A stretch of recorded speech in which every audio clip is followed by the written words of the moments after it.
Você já se deparou com o desafio de lidar com um cliente super endividado, onde o caos financeiro parece ser só o começo dos problemas? Agora imagine o impacto de um plano mal feito, o cliente preso no ciclo de dívidas, o acordo fracassado e o esforço sem resultados. Essa é uma realidade frequente e os números confirmam. 78% das famílias brasileiras estão endividadas. Mas o judiciário está dando passos importantes para mudar isso. Olha só essas notícias que separei. Recentemente, o Tribunal de Justiça de São Paulo decidiu que o mínimo existencial deve garantir moradia, alimentação e serviços básicos, fixado em um salário mínimo líquido como parâmetro para os planos de pagamento. Em Brasília, os bancos foram obrigados a respeitar esse mínimo existencial em um plano compulsório e proibidos de oferecer novos empréstimos até o pagamento das dívidas. Vejam como essas decisões refletem a crescente proteção ao consumidor superendividado nos tribunais. E é aqui que o cálculo jurídico se torna uma ferramenta indispensável para você. Ele ajuda a organizar as dívidas, calcular o mínimo existencial com precisão e apresentar um plano de pagamento claro e juridicamente embasado. Quer saber como transformar essas dificuldades em resultados concretos? Vamos lá! A ação de superendividamento, prevista na Lei 14.181 de 2021, busca renegociar dívidas de consumo que comprometem a subsistência do cliente e de sua família. O serviço envolve levantamento detalhado de dívidas e receitas do cliente e a elaboração de um plano de pagamento viável e juridicamente embasado, respeitando o mínimo existencial. E quem são seus clientes? Pessoas físicas com múltiplas dívidas de consumo, como contas de luz, água, internet, telefone, boletos e carnês de consumo, crediário, dívidas de cartão de crédito e de empréstimos com bancos e financeiras. Com mais de 78% das famílias brasileiras endividadas, essa é uma área promissora para a atuação jurídica.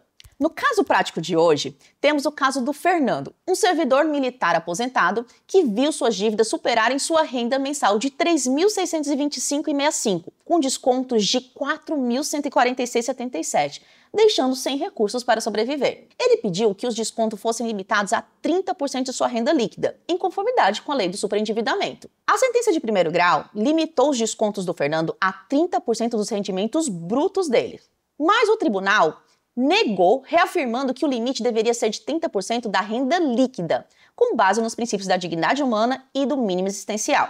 Atenção! Atualmente, a legislação brasileira estabelece diferentes limites para a margem consignável dos militares das Forças Armadas. A medida provisória 2215 de 2001 permite que até 70% dos vencimentos de militares das Forças Armadas sejam comprometidos com descontos, incluindo empréstimos consignados. Já a Lei 14.509 de 2022, que alterou a Lei 10.820, estabelece limites menores, geralmente 45%, aplicáveis a servidores públicos federais. O Superior Tribunal de Justiça, no tema repetitivo 1286, suspendeu todos os processos que tratam do mesmo tema e que estão em segunda instância, desde que tenha um recurso especial ou agravo interposto. Com base na decisão judicial que acabamos de ver, fica claro o quanto é essencial apresentar um plano de pagamento que seja viável e bem estruturado. E é aí que o CJ faz toda a diferença. Com o programa, você consegue organizar tudo de forma clara e eficiente. No caso do Fernando, por exemplo, o cálculo no CJ permitiria organizar as dívidas, ou seja, identificar cada credor e os valores totais devidos. No caso do Fernando, já fica evidente que ele possui um saldo devedor total de 48 mil, com as informações devidamente categorizadas. 2. Definir as condições de pagamento. Aqui no caso do Fernando, você pode aplicar o quê? A limitação de 30% sobre a renda líquida, que corresponde a R$ 3.625,65.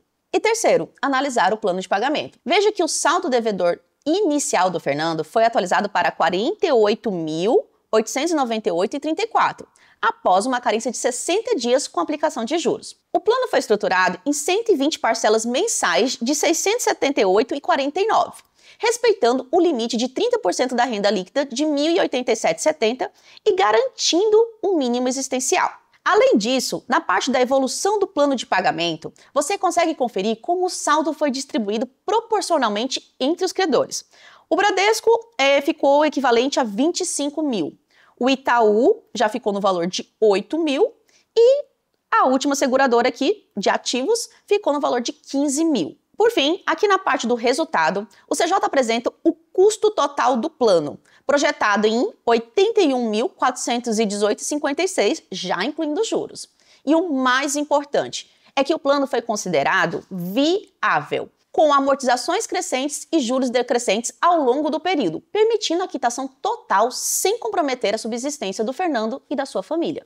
A precificação de honorários em ações de superendividamento podem variar conforme o tipo de resultado alcançado. Por exemplo, renegociações de dívidas. A cobrança geralmente é com base no benefício econômico. Então, digamos que eu consegui para o meu cliente uma redução de 30% no saldo devedor. Então, os honorários seriam de 30% sobre esse valor, equivalente a 9 mil. Já quando não há uma renegociação, os honorários poderiam ser fixos, ajustados às dificuldades financeiras desse cliente, podendo ser parcelados junto ao plano de pagamento. Existem alguns erros que são bem comuns na hora de propor o plano de pagamento. O primeiro deles é a falta de comprovação das despesas essenciais. Sem documentos que comprovem gastos com moradia, alimentação e saúde, o plano pode ser rejeitado. Então, certifique-se de apresentar documentos que comprovem as despesas essenciais, como alimentação, medicamentos, educação, saúde, moradia e contas básicas como água, energia e gás. O segundo erro que mais acontece é a falta de comprovação da renda familiar.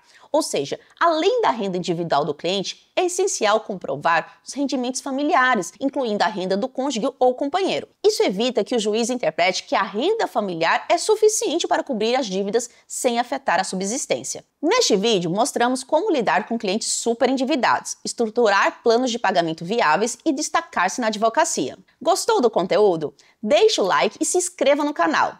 E se você quiser aprender mais, confira a playlist de Direito Bancário para conteúdos relacionados. E se você ainda não conhece as ferramentas do CJ, visite o nosso site agora mesmo e veja como ela pode transformar a sua prática jurídica. Até a próxima!